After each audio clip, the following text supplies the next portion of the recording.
Throughout the years, the African American community has evolved and overcome several obstacles. During Black History Month, we celebrate all the achievements, highlight excellence, and look forward to the bright future of African Americans, not only nationwide, but also right here in Montgomery County. This year's theme is Black Health and Wellness, and we're going to start by taking you to church. We shall overcome. We shall overcome. Throughout the history of African Americans, the church has always been a cornerstone of the community. So at one time, it was just the safe haven, and I believe that it still continues to be a safe haven. So if you go all the way back to the days of slavery, the church was the one place that African Americans had. That was the one place where you could, safely learn how to read, that you could freely express yourself and not be fearful of someone telling you that you couldn't do that. Here at Kingdom Fellowship AME Church in Silver Spring, the history runs deep.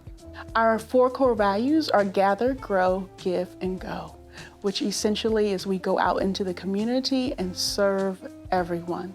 Today, they continue to serve the community, not only religiously, but through various resources, including health. In today's time, it's still a safe haven. It's a place where if you need a sense of security, whether it is food security, whether it is housing, whether it is help with employment, you are fleeing from domestic violence, or whether you just are new to the area and you need someone who understands you, the church is that.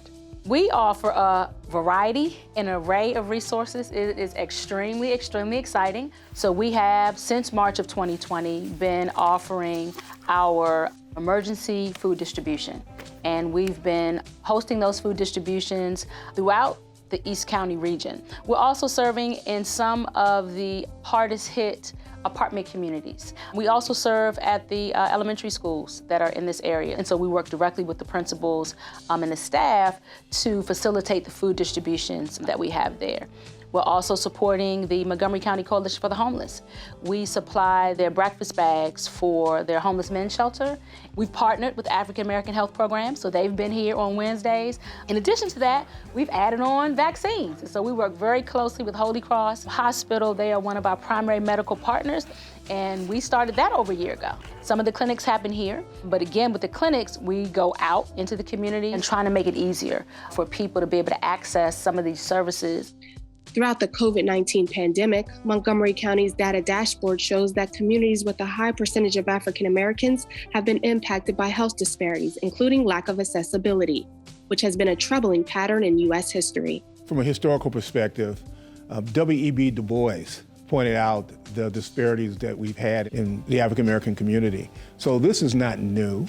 This is something that has been part of the big legacy of slavery, the inequities, the mistreatment, over the years. In general, for the African American community, we always talk about the Tuskegee experiments and things that go back as far as slavery and all of the misinformation and disinformation about African American physiology and healthcare.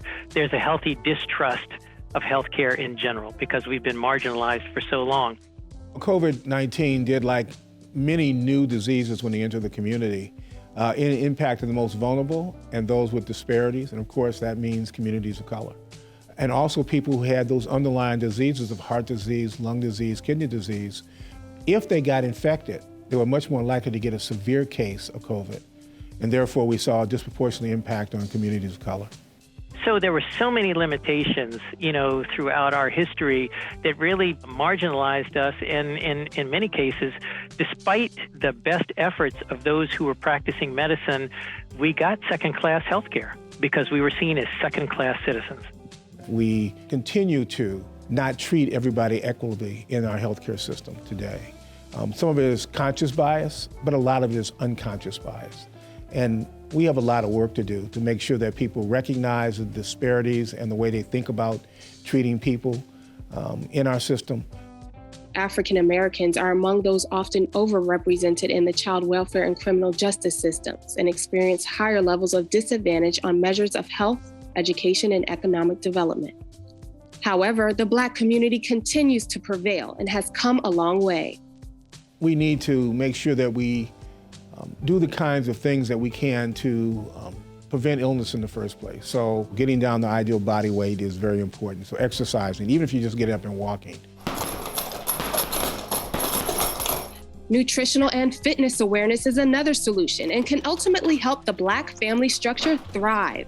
Positive health overall is important for the Black family structure simply because we have some of the highest numbers in terms of chronic disease, which is highly preventable. Some of these diseases are adversely created from the choices that we make, whether it's the foods we eat or the foods we shouldn't be eating, or some of the elements that we consume heavily, just because they were always around us, alcohol, cigarettes, et cetera, et cetera. So our goal is to help break that curse and help our people make life-enhancing decisions. When it comes to nutrition and fitness, we host free events, pop-up events.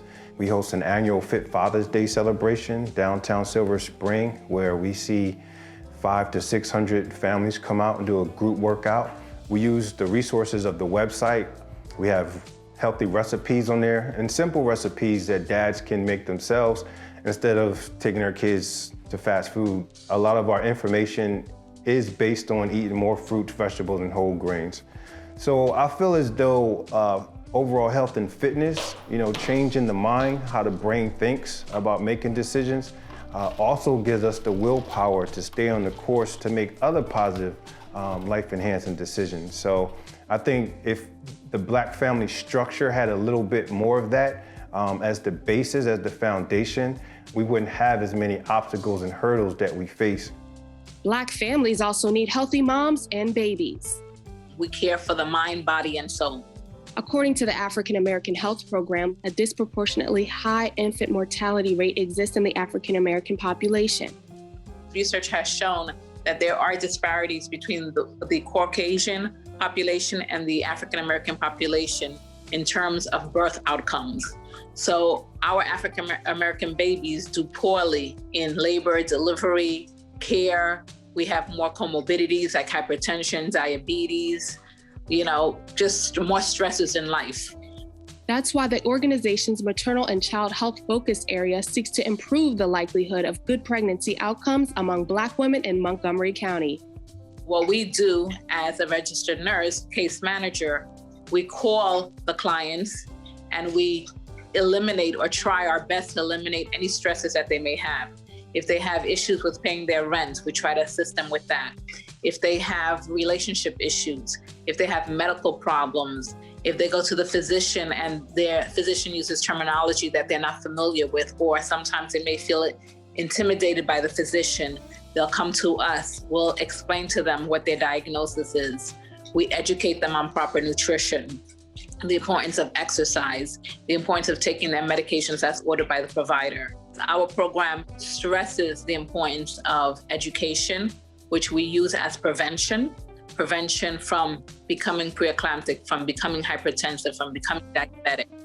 So the purpose of our program is prevention first.